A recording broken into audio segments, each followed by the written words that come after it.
You guys, here's a cheers. You guys are unfamiliar. We do this every time we sign off. Cheers to you guys. When you're bleeding in the sand, don't let your courage fade. When life deals you a bad hand, throw back hand grenades.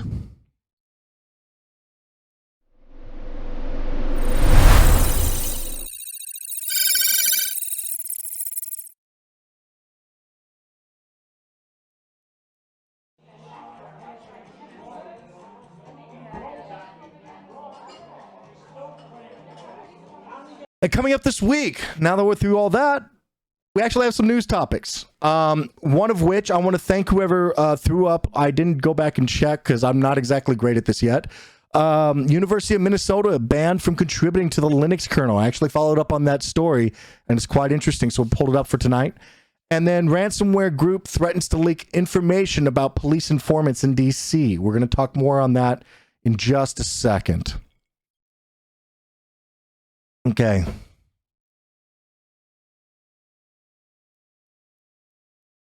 I'm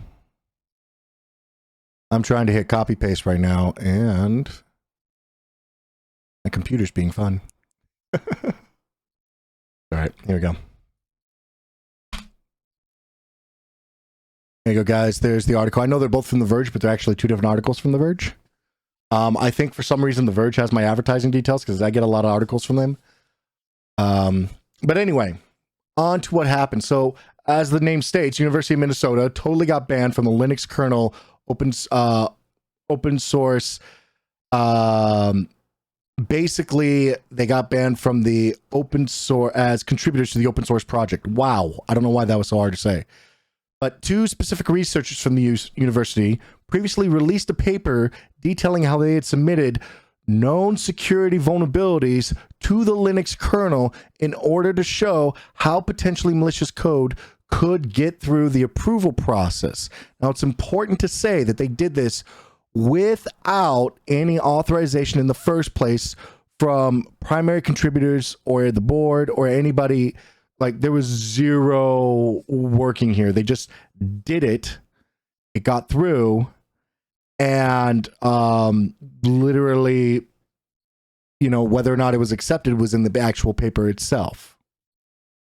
Now, once this paper dropped, obviously, the individuals that support the software said, yeah, no, that's not great. And then another student from the university submitted code that reportedly does nothing. Recently. So the original research paper, the original code that was submitted to the research paper was done so back in November. Just recently, another person submitted code that does nothing and actually has used the University of Minnesota email address, which is the uniformmikenovember.edu. And with that, Greg Croa Hartman, I hope I said his name correctly, basically put out a memo to all that stated they're banned. If absolutely necessary, you can go through and approve their code line by line if you'd like, but who wants to actually take the time for that? They also furthermore went back and anything submitted that was known to be submitted by a University of Minnesota individual was also removed unless it had been reviewed and ensured to be safe. Now, basically, at the end of the day, the community just doesn't feel appreciated being experimented on. That's not part of the open source spirit. Now, the problem with the research paper also was that the University of Minnesota was unaware of it as well. They were unaware of the research project, with exception, obviously. The local staff was aware within the community itself, the degree program, but the higher end staff was unaware, apparently, made them very annoyed. And they have been made aware of both the research, the subsequent ban from contributing.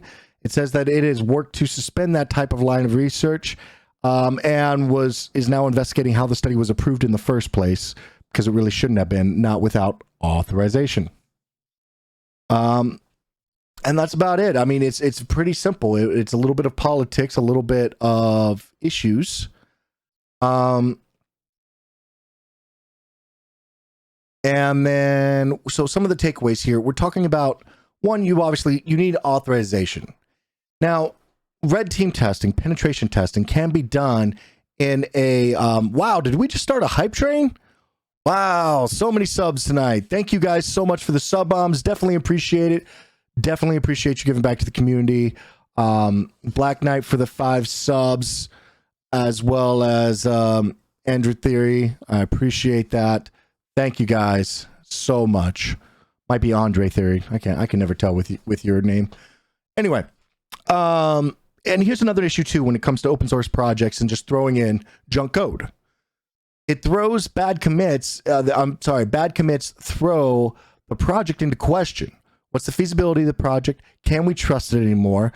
I promise you that there's now a research project going on in, in some of the think tanks to make sure that these vulnerabilities weren't intentional, weren't related to intelligence. That they didn't, how much did they actually affect? Like, there's a whole lot of backend. These researchers were very short-sighted, regardless of what their intention was, and they could have done it in a better way too. They could have, the vulnerabilities that they could have introduced could have been potentially. Cyber Beardsec, another 5 subs. Thank you so much. I definitely appreciate it.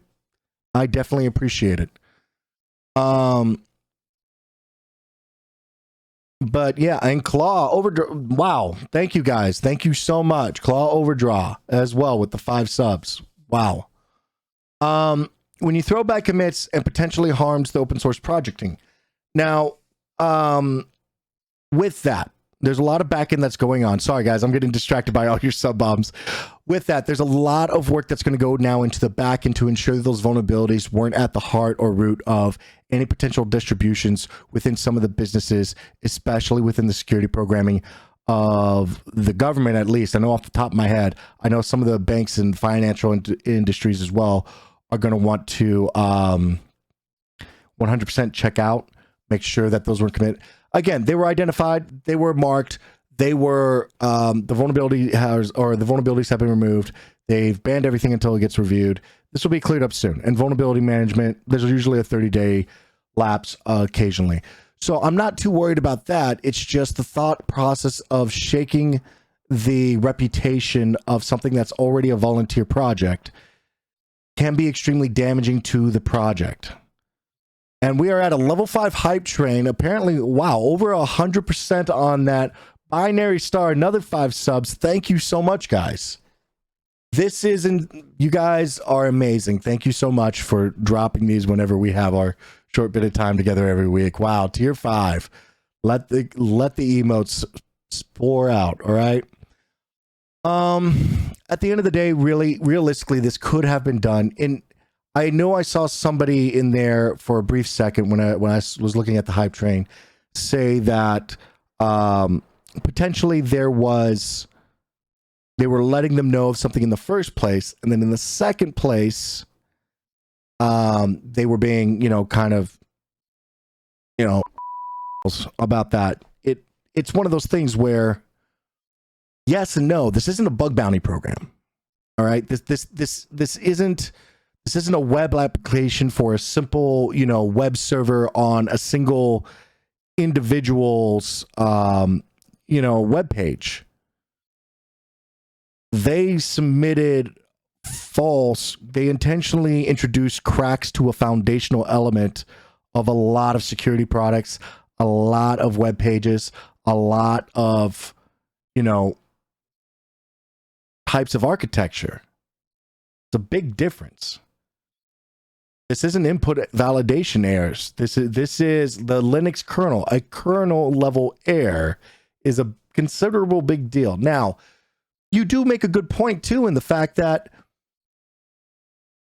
a large part of the community has come forward and said that they are making a big deal out of nothing, or they're going a little bit overboard in banning all of the previous commits that have been occurred, and that they should just only kick the people involved.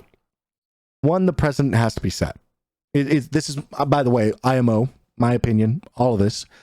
But the precedent has to be set. Okay, faulty commits really shouldn't. They shouldn't be there. There should be a level of a trust that is built up, a relative quick review, and we know that there is potentially a, you know, you can break processes. We understand that. Congratulations on the back. Pat on the back for you. You can break processes. That's very easy to do. But the problem is that then you break the integrity for everyone that uses that. So if, for example, let's just say theoretically, if the US was to introduce backdoors or vulnerabilities into the code via this process, and it wasn't spotted in any way, shape, or form, right? They would be hurting themselves as well. Who in their right mind is going to be harming the very people that they're working with, right? Because this is a kernel. This is a foundational element that goes all the way across everywhere. I don't know. It's, wow, 26 subs, 800 bits. Emotes are being delivered, guys. Thank you so much. Were the University of Minnesota researchers banned? The same ones who embedded a backdoor in sudo for binary star. Yes, so I believe that all the researchers, all the work that were done for the university, so they were able to specifically identify those, not just by the .edu addressing, but they also did the @Gmail addressing, anything that they could identify what research project and stack brand that they were under. And I believe, were the same university ones that, I'm sorry, I misread that. Were the researchers the same ones who also embedded a backdoor in sudo? I do not know. I did not see specifically what vulnerabilities were introduced.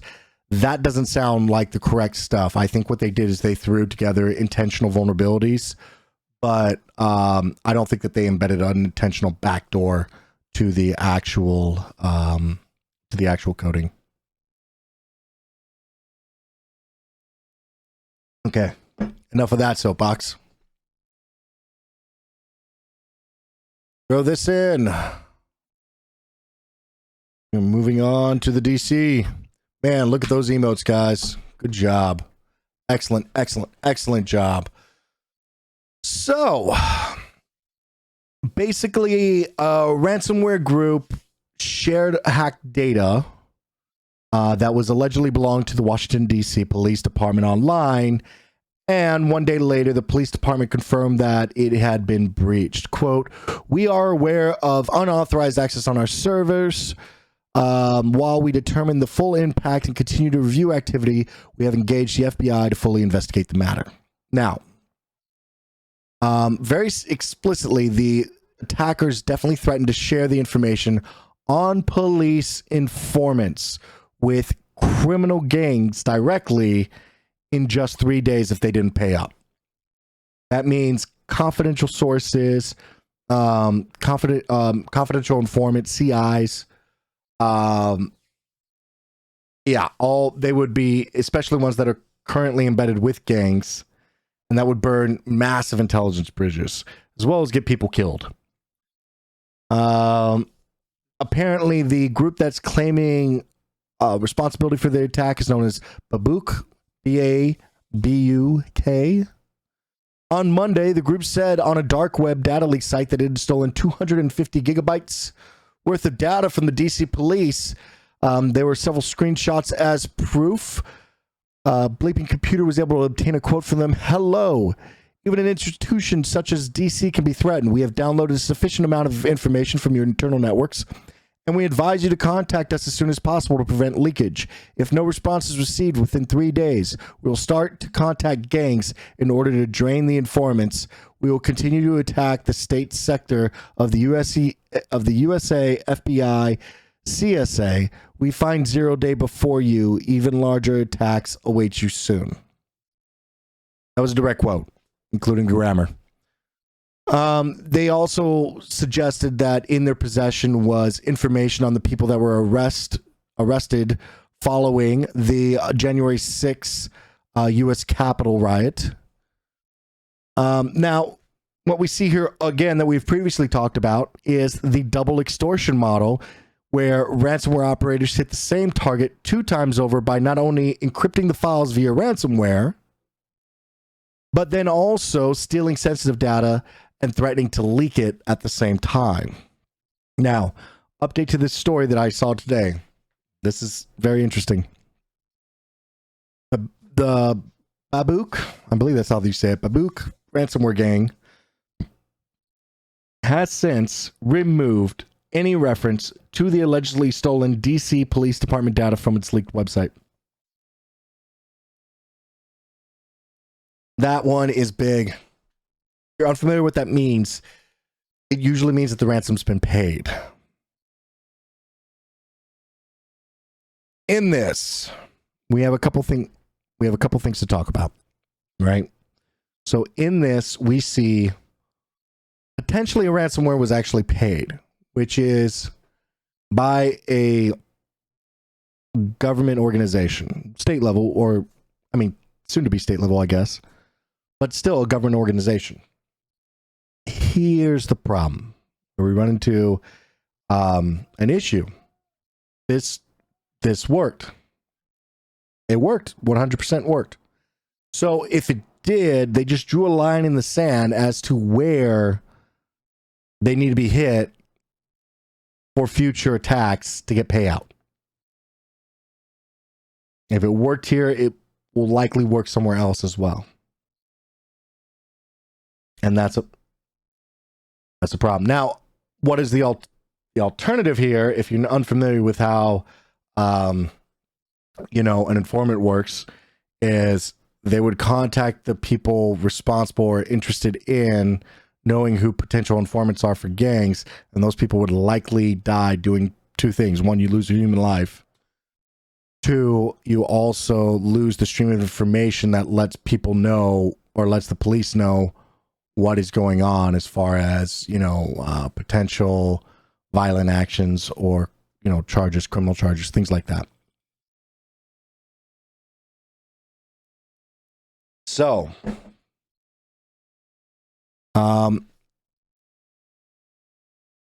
with that, it is, there's not much else to say as far as what the police department did. What I can say is, we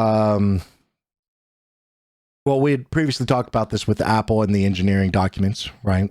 So we're starting to see this more and more and more frequently happening over and over again. And if that's the case, then it needs to start being considered at your workplace. Now, what can you do? All right, real quick, 3 things you can do. Ransomware working group tabletop exercise. Sit down, identify the pathways in which your information is shared, review your identity management. Nobody should hold all the keys to the kingdom, meaning that you shouldn't be able to laterally move easily or really at all from one system to another, with the exception of installing updates and only updates. Okay? Should be from a one-to-many type of, reach out. With that as well, you should definitely be looking at your isolation and backup models. What that means is, should you see an infection, you should be able to pull the plug in multiple different layers to isolate the systems from your network. Meaning, if you see a user's machine get attacked, you need to be able to isolate that system from the rest of your regional environment in whatever way, shape, or form that might be.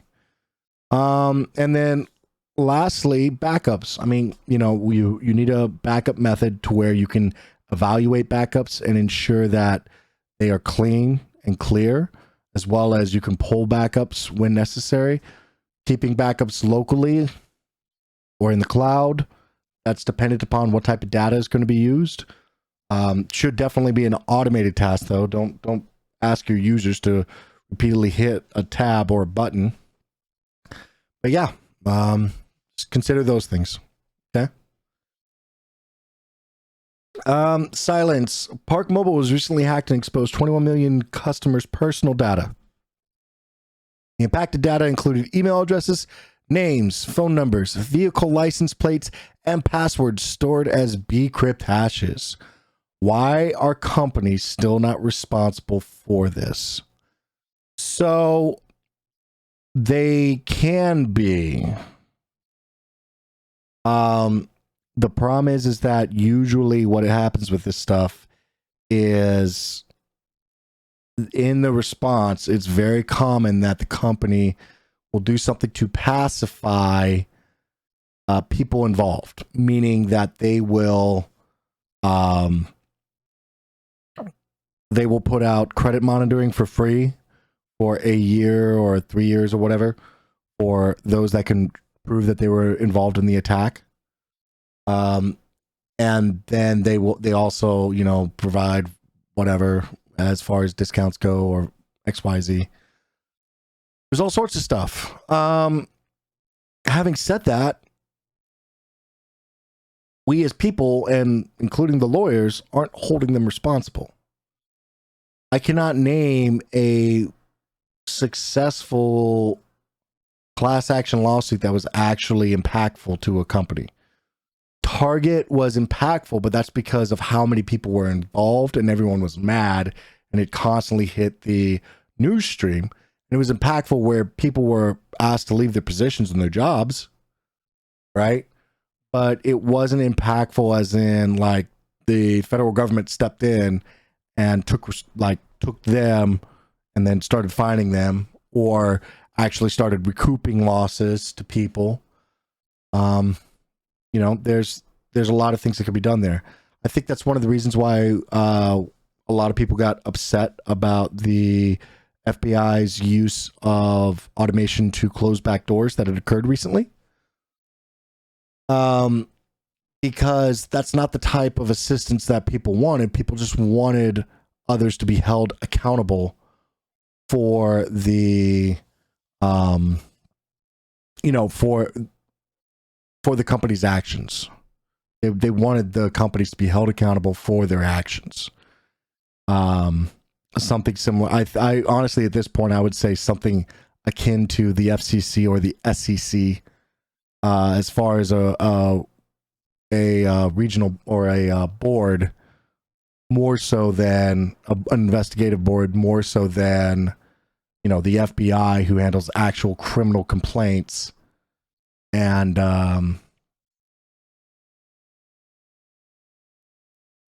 NIST that puts suggestions out for standards. Just those are two things I can think of off the top of my head as to what is preventing us. But I mean, that's a very large. We could do an entire 4-hour stream on what to do to hold companies more accountable. Please, I want to remind you guys to drop your questions in chat. Let's go ahead and hear those. I'll be here to answer, and then that will be the last of our, if you have no more questions regarding the news, that'll be the last there. Let me throw this. Yeah, I'll just go ahead and throw that there. No, can't even throw. Oh, that's not great. 54 cents fine for every account compromised in the Yahoo hack. Yahoo didn't even tell its users it got hacked until after the court case 18 months later. Yeah, 54-cent fine. Well, if I recall, that was 1 billion accounts, so 54 billion. Well, that'd be $1. That'd be $54. So what was that? 540 million?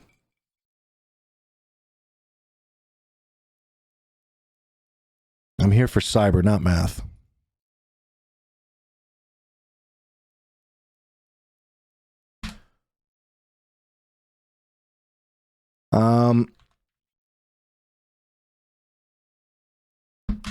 Yeah, I see you, Amoeba. I get it. I was doing it in my head. Yahoo was a rare case. They didn't even discover the hack until Verizon was in the middle of auditing them to make sure that they could be bought and bought for oh man, who bought them out? Oh, Verizon bought Yahoo out. So like there was so much there. At this point, Yahoo basically has a web page and a massive market share in Alibaba. That's basically the only reason Yahoo still exists.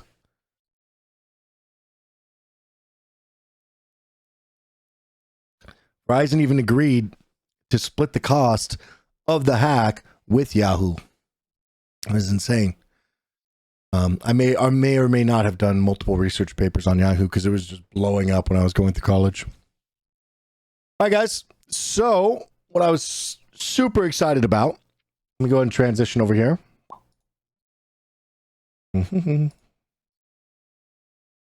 There you are.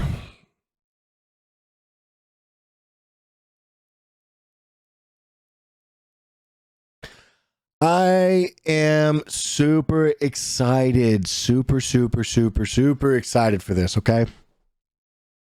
We have hit the signature development part of this threat hunting primer. Now, we started off with intro. What is a log? Then we went to, how do you do logging? We talked about threat hunting, both the odds of going out and grabbing everything versus a centralized logging strategy. And with the centralized logging strategy even, we talked about data, the types of data analytics that could be done. And we have moved right on through so many topics, and now we are to signature development. Now with this, first off, what is signature development? What is a signature? How does this relate to threat hunting, right? So, first off, what is a signature? A signature is a form of automation that allows you to detect via a specific type of vector in your traffic. More so, it's monitoring. So it's automated monitoring and detection based on, and it can be at multiple different layers of both the OSI stack, but also technology stack. It sounds complicated. Realistically, what it is if you have a bodyguard that's standing at the door of a nightclub, that is a form of monitoring, correct?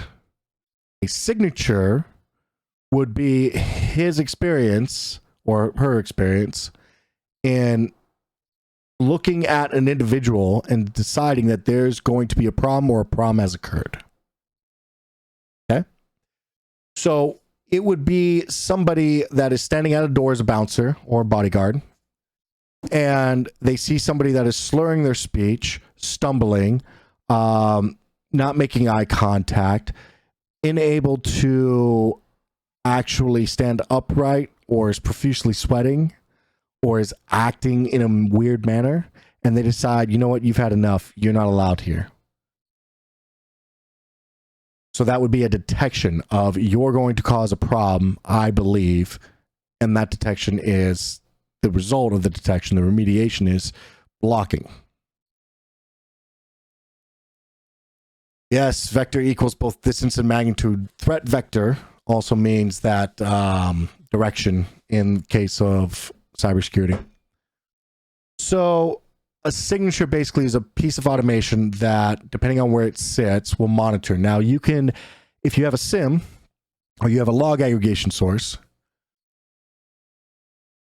you can monitor multiple threat vectors from a single signature.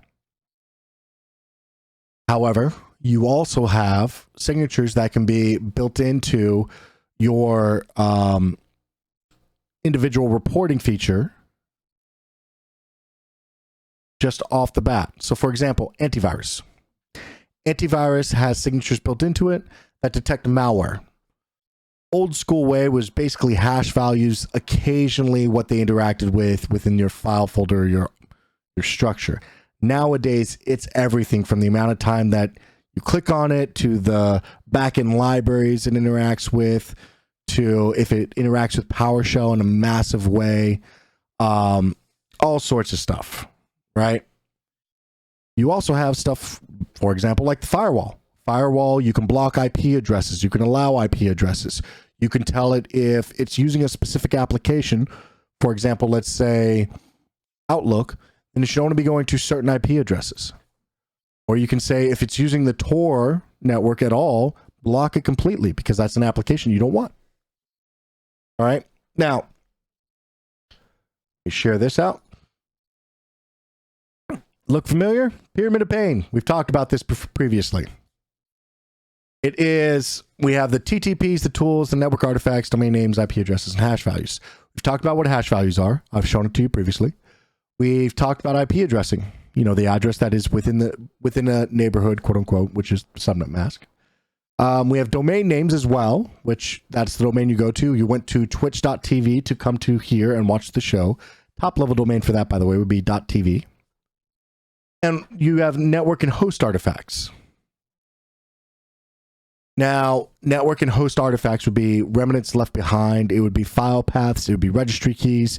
It could be methods of network traffic built into the hexadecimal, repetitive areas and codes. By the way, when I say signatures are automation, it's usually a repeatable type of either behavior or just straight up code that can be spotted, right? Let me go ahead and switch over to this. So what you're seeing in front of you is actually a breakdown of a network packet. This breaks down into hexadecimal layers. You can use a hex editor on PCAP files or other network capture files, and you'll be able to see the breakout of the octal, the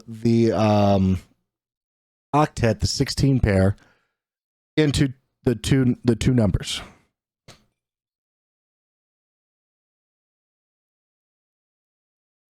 Now, with that, you can utilize multiple methods to configure a signature based on whether or not there's a repeatable pattern that looks literally evil. It would be something that you see from behavior. There is an issue with this where you have to see it once in order to configure a signature, but we'll talk about that in a second. All right. Now, as I said, some of these are built into systems. You have antivirus, you have firewalls, you have EDR tools. You have all sorts of automated subscription tools that these are built in and you can add to them. For example, plenty of email stacks and everything else like that will allow you to block by domain, which is a form of you adding to the IOC as well. And it's very simple point-click GUI option for you to go, I want to add this domain, or I want to add this list of bad domains to the email stack because that's relevant to me and my company as opposed to being relevant to the entire world, you know? Because that these are at the end of the day, these are all a bunch of lists that do have to be inspected. There are a lot of companies, for example, Cisco is not going to care about Microsoft's block list for stuff that Microsoft cares about. I'll put it in a simpler way. If you are DraftKings.com, your block list of email addressing might be DraftKing with a Z, kings.tv. You block that because you weren't unable to register that as a company. Somebody registered that in your name and you're blocking it because you think it might be used as a malicious site one day to socially engineer your employees. That's a method of protection. You could also see things like, I'm going to block anything that is, you either can purchase or block anything that is relevant to your company's name. You can purchase or block anything relevant to whatever your business process is. If you use similar sites and you come to find out that there is something else that was created that looks like a site that your people regularly visit, you can block that as well. But it's very easy. Copy, paste, drag, drop. Nothing too difficult. Signature development, on the other hand, is meant for, one, it's meant to start when you start off at the lowest level. So it might be networking based, like I'm showing you on the screen. In which case you would use something like Snort. This is a Snort breakout of how you would create a network level type of block. You could also use something, as I said, with AV, which we'll get to in a second with Yara rules. Now, with this, let's go ahead and just go over this real quick, okay? With this, you'll have an action: alert, block, ignore, drop is another one, reset. There's a couple different actions that you can do, particularly with Snort. They're categorized, they're in the documentation. Snort is a more advanced type of signature development framework or underlying rule set. Kind of like when you want to code and you decide to say, I want to code in Bash versus PowerShell versus Python. This is a form of code where there's an underlying framework that will understand what you're typing out and then translate it to do something else, correct? So in this, for example, this particular one is Snort, but something similar to it might be Suricata or Bro. Both are other networking languages. When you're talking about on the AV EDR side, you have Yara, YAML, how some forms of just basic JSON will work depending on what level you're working at. Okay. Regarding Snort though, step one is decide what you want it to do. If this is a true positive, drop, alert, report, informational, whatever. Protocol, TCP, UDP, looks very similar to a firewall rule. Source address, source port, what direction? So you can do 3 directions: to, from, or, well, actually you can only do 2. You can either do to or bidirectional. If you want to do from, what you would do is you would just take and switch the actual source and destination. And then you could do destination address, destination port. It will accept any as a statement. You can also do subnet mask breakout, but that's a little bit more advanced. You also need a message, so MSG, and then a breakout of what the alert description is. To wit, I would standardize it as best as possible. If you were creating signatures from the raw, create a standardization method within your company that provides a documentation reference. Don't let the only thing be is it's bad in the message, and then it fires, and you're wondering, nobody's actioning on it's bad malware, as an alert or a reference. And then SID means signature ID, and that must be a customized ID. Now, that customized ID for Snort, there's a whole range of customizations that work for a very specific type of group. You can, again, go look at the documentation, but we're not talking about Snort tonight. We're talking about signatures in general. This is an example, okay?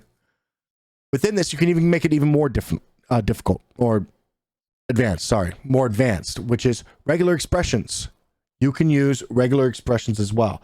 Now, let me break over to something that might be a little bit more interesting as well.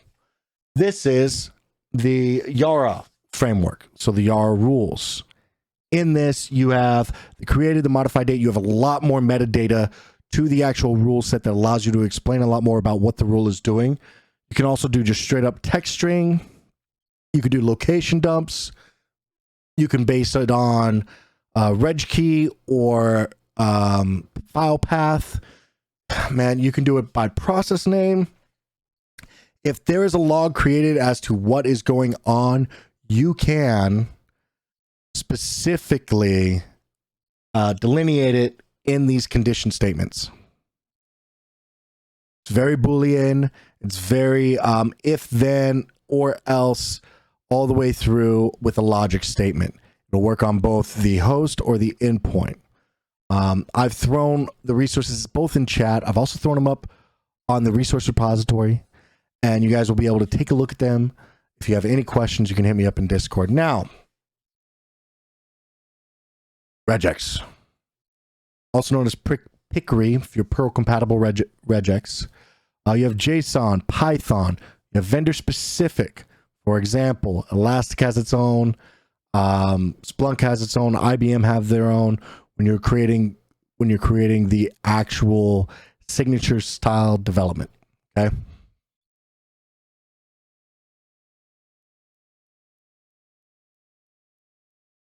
What you really need to be aware of are three things: field, value, and a key.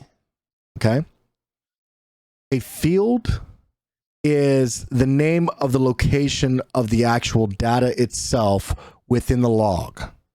So what I just showed you as far as the snort alert goes, source IP would be considered a field. A value is the data that actually occupies the field for that specific record. So in what I just showed you, the 10.199, et cetera, would be the IP address, and that would be the actual value itself. Now, value is important because you can specify it by regular expressions, which we'll touch on in a brief second. But a regular expression is basically super advanced wildcard statements, right? And then with that, the key. Now, the key is something that's really important when you start using multifaceted signature development. Now, what do I mean by that? I mean, you're not just looking at network logs, which Snort is a very basic example of, okay? What I mean is when you're talking about network activity, host activity, email activity, combining all of them all at once in a SIM model. That's where you'll need a key. And what that means is you need an identifier to string all the events together all the way throughout, right? Because you can have two computers on your network reporting logs with a source IP address of 192.168.1.10 at the same time, because that's just a private routable address. And especially with work from home, we're all running that right now. So with that, you want to ensure that you have enough logging on that you at least see maybe a username or a MAC address, which if you're unfamiliar with the MAC address, it's a hexadecimal number that is tied to a network card. It can be spoofed, it can be changed, but your standard user will not know that, and you should have minimal collisions. Furthermore, you can actually tell the likelihood of what type of device is being used by the MAC itself. Side note, side tangent, but it's a very good key to use if you're talking network data, and you can at least identify individuals between that. But I would really specifically suggest that you utilize username, you utilize multiple different things to take all these multiple sources that are reporting into the same vector and tie them all together into one big picture item. Now, how does this pertain to threat hunting? This doesn't sound like threat hunting at all. It sounds like a bunch of almost reverse malware engineering BS, right? When you do threat hunting, you're not just about finding the baddie, okay? You're not just about finding the vulnerability or the threat that exists. That you like. And keep in mind that threat hunting, you will find vulnerabilities and not necessarily active compromises. Active compromises is like the Midas gold touch type of stuff that you may find one day, and it would be amazing if you found that, you know, a long-lasting individual. But the other thing that you'll also find along the way, because you're doing such deep dives into the technology, is vulnerabilities that need to be fixed. Not just compliance issues, but even fundamental programming issues, right? With that, you will generally, if you are successful in a threat hunt, you will want a repeatable monitoring situation to ensure this doesn't occur again.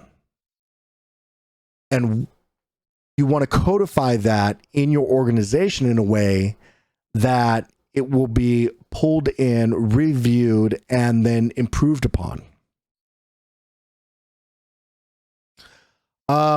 Bilbo Fraggins 1151, great username. I hopped in a little late. Would you be able to share the link you mentioned again? Yes, I can. I would suggest you hit !Discord and take a look at the content. The resources repository that we have, but I will drop that into chat real quick for you, okay? There's quite a bit here. You still missed the net. You got mail notification, Fraser?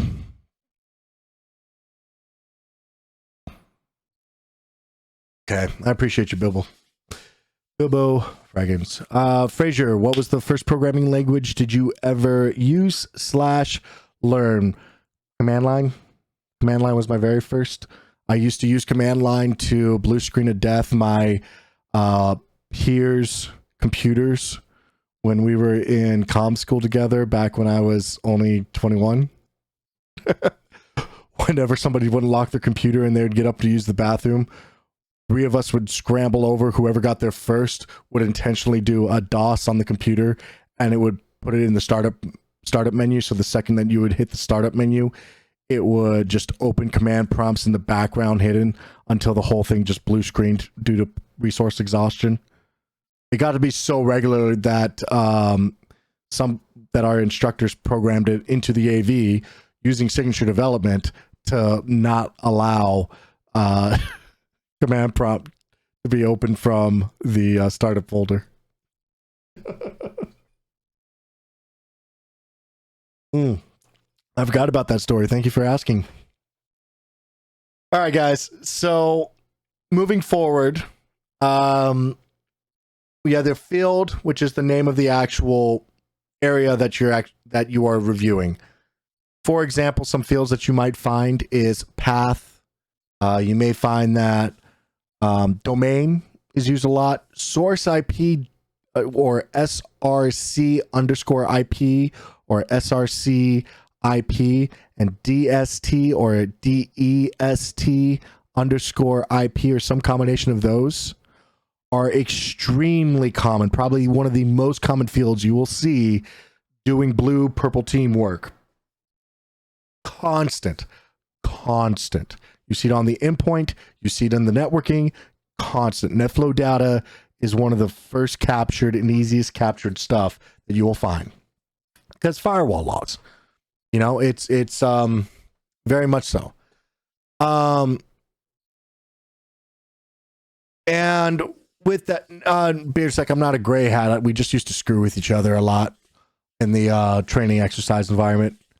With that, the key, as I said, the key is an identifier. If you can use an event identifier to string together events between the two, that's where you get these beautiful maps from. Because what you can actually do is with these events, if you were able to see an event like this where you have a network connect, or I'm sorry, you have an email log, a process start, malicious domain that was accessed, with that a secondary file download, and then another process start, right?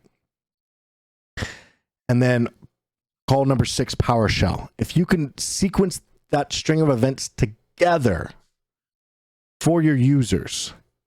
You can then, and I mean just with the key identifier between all of them, then what you can do is you can actually take Python as well as Ruby is great for this. Ruby on Rails. Oh man, what are some of the other stuff? Go. I'm trying to remember some of my graphics stuff from the coding. But you can take this stuff and you can illustrate it in point graphs and actually see what we talked about previously, the kill chain analysis, as well as combined with the MITRE ATT&CK framework, pinholed out for you in a step-by-step process with the timestamps all laid out. And you don't have to go searching through eons of logs and logging into machines. You take something that was a simplified attack and took less than a minute and a half, but it takes you 3 days to research, and you string it all the way down into something that is a beautiful graph with the evidence already provided from your centralized logging system. And you can see it the second that you receive the alert. You double click, you drill down, you see a dashboard for this incident, and it is just a beautiful graph. You can click on the graph and get all the metadata that's related to the particular event that was pulled together for you. And it's, wow, just so beautiful. With that, we can hit this real quick. Let's hit this real quick because I know we're coming up on time. But when you think of the values that are within these fields, so you have field, you have value, you have data type. Now, what data type is it's a particular kind of data item as defined by the values that it can receive, particularly the programming language used or the operations that can be performed in it. While there are only 5 particular primary types of data, which is string, character, integer, float, and Boolean, as in and or not, that type of Boolean logic, a lot of the frameworks have built into it automation that will identify certain well-known data formats and automatically accept them as advanced data types. So meaning date timestamps, IP addresses, domains, hash values, regular expressions. These can wildcard expressions as well. Technically Boolean, I guess. Okay, but still. You can have underlying frameworks that will accept these other types of data types. So,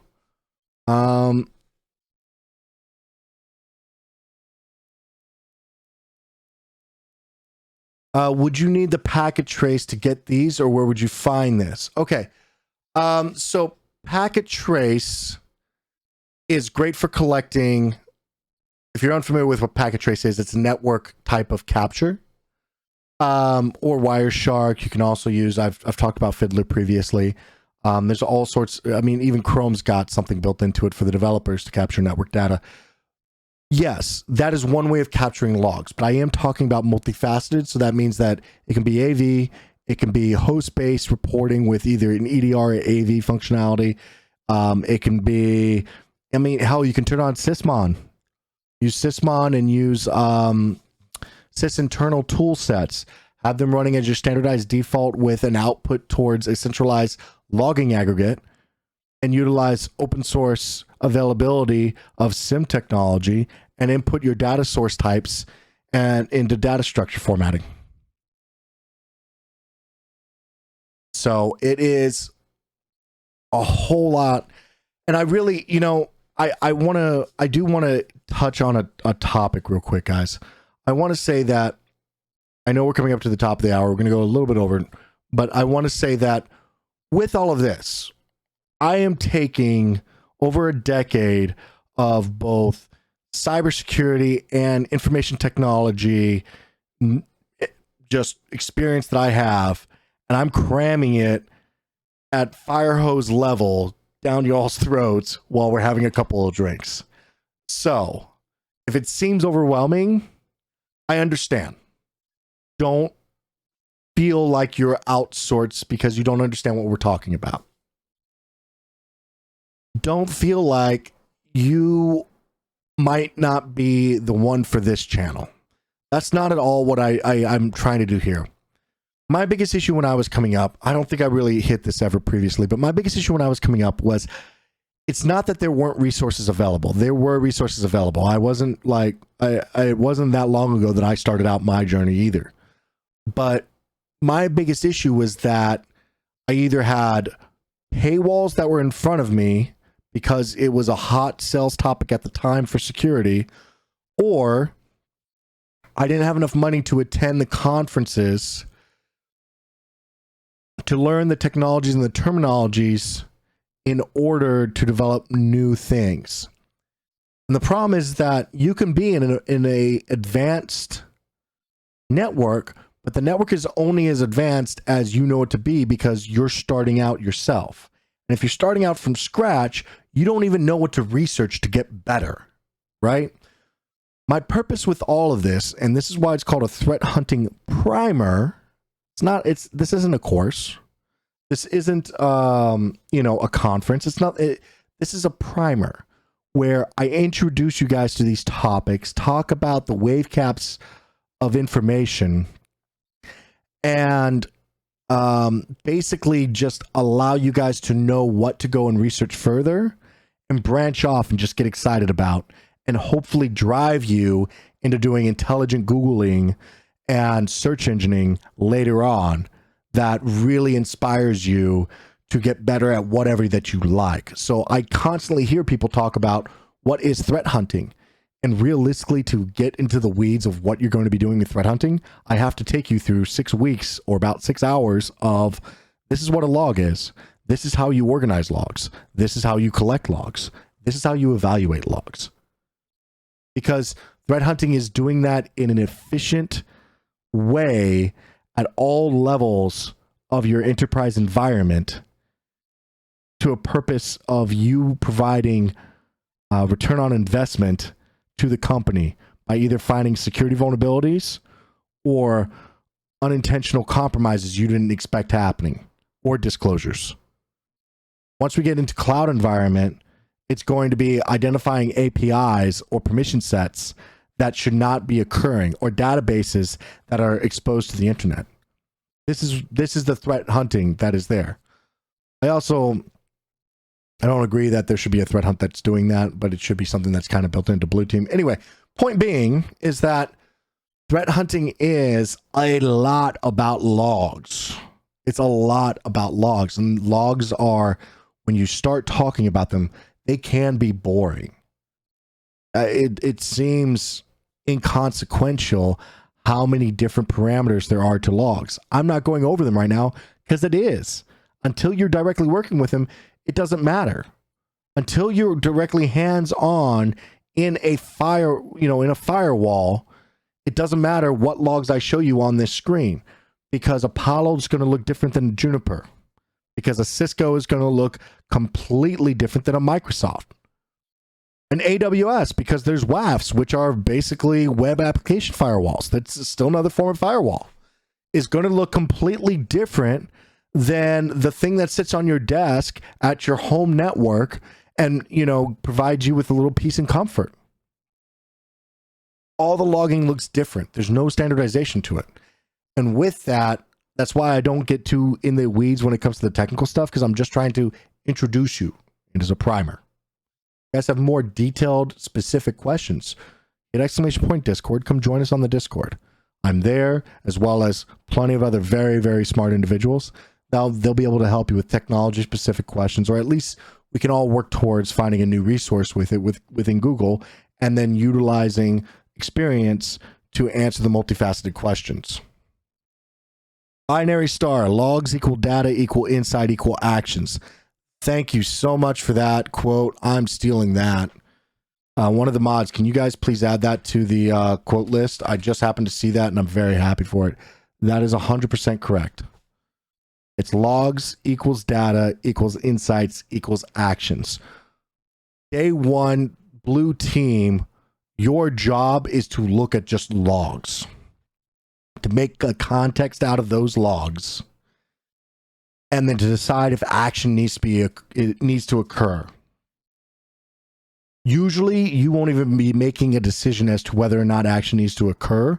You'll be passing it over to somebody who's more senior than you and ask them, does action need to occur? And that's okay. That's an entry-level job.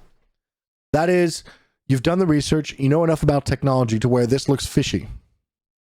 And I, as you know, a senior level individual, can help you along the way and say, while that does seem scary, you know, an alert with the word ransomware and it seems scary, it's actually not. Okay, here's why. Let me show you how. Take a look at Google. You see this field right here and these values, put this into Google. Take this field over here and these values, put this into Google. Now what do you pull up? Okay, you have 3 articles on this type of malware. Here's what you do. Take a look at all the articles. Take a look at the reputation with VirusTotal. Does it make sense? Does the story make sense? Whether or not something's malicious can actually be a very gray area at times. Because if you click a EULA agreement, it automatically becomes grayware. You accepted the terms and conditions. Technically, as long as you state your intentions with the software in your EULA agreement, software providers can get away with a lot of shady, just completely shady stuff. And the reasoning is because you accepted it through your end user licensing agreement, also known as a EULA. EULA.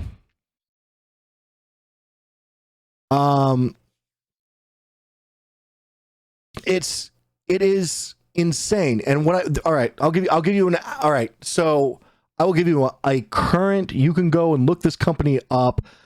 Their EULA is insane. And the fact that people agree to this and allow this to happen blows my damn mind. All right. Zoominfo.com is a business to business company.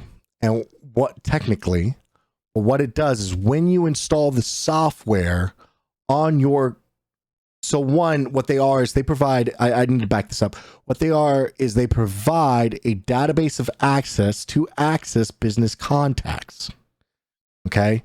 In order to populate their database, what their business model does is in order for you to get free community access to their database, you must download and install their software and accept their EULA. As part of their EULA, they will actively skim your email for business signatures at the end of email. They will categorize people's names and companies and contact information based on the signature type. When I say signature this time, I mean the type that you cite or you put down at the bottom of your email address. Seems like a bit of a security breach, doesn't it? Do you want your CEO's information to go out because they responded to a sales individual and that person installed that software via third party? So that's, EULAs make it a gray area. So then when you start sitting on big enterprises, what you'll find is you'll find software that it's marked as potentially malicious on VirusTotal because 3 out of their 61 or 72 vendors, depending on which day you're searching through crap, have marked them as malicious. And realistically, the question starts becoming, how reputable are the people that marked it malicious? That company, like the people that looked at it, how reputable are they? Sometimes it's Microsoft and Kaspersky, and at that point it's like, okay, it's probably malicious. Nobody else has just caught on yet. You know? Other times it's some groups that you've never heard of.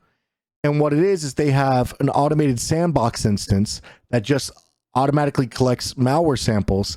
And if it has these types of signatures built into it, into that piece of malware, then they automatically mark it and they submit it and it auto-populates, right? And you know what I've actually found? I've actually found that you have a higher higher likelihood of software being marked as malware if it comes from an Asian pack country. Promise you. China, South Korea, Philippines. I'm literally running through a list in my head right now of Vietnam, of countries that I have directly dealt with specific software. And the only reason I could identify that it was marked malicious was because it was made in a country and they didn't use a big third-party signer. So this is a gray area. It exists. Your purpose as blue team, red team, or even blue team, red team, or purple team. Let's say blue, purple, or red and go through the spectrum. But anyway, your purpose as a security provider is to provide context. Make it simple and understandable for the business partners, the people that make the decisions. When it comes to signature development, I know that this is a lot of information. I know it's super technical. I know that this is supposed to be a really fun drinking type of stuff and we just BS, but at the same time, you have to keep in mind the context and you have to keep in mind the story that's going on behind the scenes as well as involved with the scenes. I think that we're getting there. And I think if you have any questions, !Discord, hit us up. You really have to tell me your name sometime. But Android theory, maybe. Anyway, is malware reversing a part of threat hunting, or is malware reversing his own thing, and is a viable career path within cyber? Malware reversing, one is called reverse engineering. It is 100% a career path. It is not part of threat hunting. However, that's because we have another form called malware analysis. Malware analysis is like, and reverse engineering is like Guinness versus White Claw as far as drinks go, okay? Like, you're talking about something that is hearty and stout, and that's reverse engineering, versus White Claw, where it is light, barely there, and hardly noticeable. And most people wouldn't call themselves a reverse engineer by doing that. It's a step above virus total. You can run some stuff yourself. You can see what it does. You can take a look at some of the strings. But it's very ad hoc. Even if you set up a sandbox yourself, it is still ad hoc until you get to the point that where you can tell what type of and this is, again, my own opinion. This is not an industry standard, but personally, until you can get to the point to where you can comfortably work with x86 in the processing level to see what's going on in the heap stack and how commands are being pushed both to memory in the processor, as well as work with live memory, as well as work with the file itself, the strings that are pulled from it, the dynamics of the file, the breakdown. I mean, what I'm describing right now, in and of itself, sounds almost exactly like what I was just describing as far as enterprise entirety signature development looks like, where it's a multifaceted tool set. And you're having to look at both the actions here, the implementations here, the static analysis here, the binary analysis here, and then on top of it, I know they go even further, where they start adding stimulus to the individual piece itself, the executable itself. It goes so deep. So yes, is it its own field? Yes, it is a specialization. You 100% can do it. Focus very heavily on your software course and your study and everything else like that. Okay. I would specifically look at infrastructure-based type of software, C++, .NET frameworks. Those, Google top 5 for reverse engineering, malware reverse engineering, top 5 best software, top 10 best software languages to learn. Focus on the top 3, start there, and work your way forward. But yeah, personally, just from experience and just seeing it every day, right? JavaScript, Obviously, I can grab a PE pretty easy. And just about any of the scripting languages. A lot of HTML. A lot of some of the .NET framework. A little bit of C++, C Sharp. A little bit of that stuff as well. But that's just from me hands-on. I've not gone to school for software development in any way, shape, or form. But it's just, you see it, you need to analyze it, and you can never really throw up your hands in this environment because you're usually the only one. You know, the budget for security is a lot smaller than the budget for advertising. So usually you're the guy, you're the person there, and it's either you or they're going to have to outsource it. So you try and answer the bill. It means that you go and you learn about that software and see what you can and do what you can. I see you, 0x Pogue. All right, guys. We are... One, I want to thank Frazier so much. He was here. He had to run away, but he was doing a really good time. If you guys have any questions left, please get them in. I've been on a soapbox now on a kick for a bit. So, topping off my glass here just to make sure that we can hit the end of the night. Cheers to you guys. To summarize, because I've been on a bit of a soapbox. A signature is a form of repeatable automation that is used in monitoring to detect certain behaviors or patterns. With that, Pyramid of Pain describes how difficult it is to create those. You can configure signatures usually based within the toolset itself, and then you can start creating custom stuff depending on where you're sitting within the organization. You can even technically create custom signatures out of PowerShell based on if you're trying to look in Windows. Now you can create stuff. If there's a code that will understand it, you can create an alert that will generate. Angry Amoeba, is that Bullet Bourbon? No, that is Woodford Reserve, my go-to favorite. You'll find that you'll find more advanced types of stuff in Yara, Bro, Snort, Suricata, YAML, regex, Pickery, JSON, Python, or vendor specific. For example, IBM, Splunk, and Elastic all have their own. Field versus value versus key versus data type. Field tells you where it's at. Value, what is actually there when you get there. Key is how you string it all together. For example, I'll give you guys a real quick example. Field would be an apartment number. Value would be the person who's actually living inside that apartment. And then key would be the name of the apartment in and of itself, because you realize that everything that's connected is part of that apartment. Data type would be whether or not it is a person, an animal, or just the pipes in the wall that's making the noise, if that's what you're looking for. So, we are coming to the end of the night. I definitely want to thank my mods for their ongoing work. I want to thank again, tonight it was Frazier and Brian as our producers, as well as I see so many mods in the chat. Amoeba, and I think I saw BSEC for a second, and I know there's so many mods right now, and I'm not supposed to look at the chat, so I'm really bad about deciding who is or who's not there. Thank you guys so much. As always, thank you for coming out.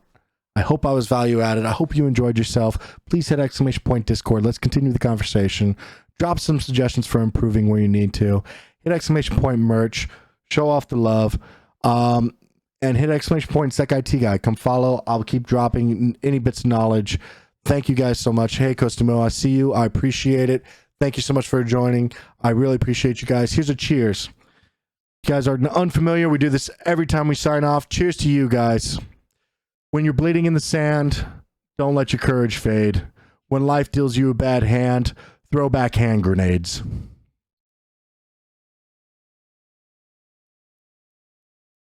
Thank you guys. Hey, thanks for watching. I want to thank Neil on the Cyber Insecurity channel for providing a place to have real conversations with real people. Feel free to throw a like or to follow me on the socials in the description. Please remember to click subscribe, hit that notification bell, and if you want to see other videos, click that stuff that's all over the screen. See you next time.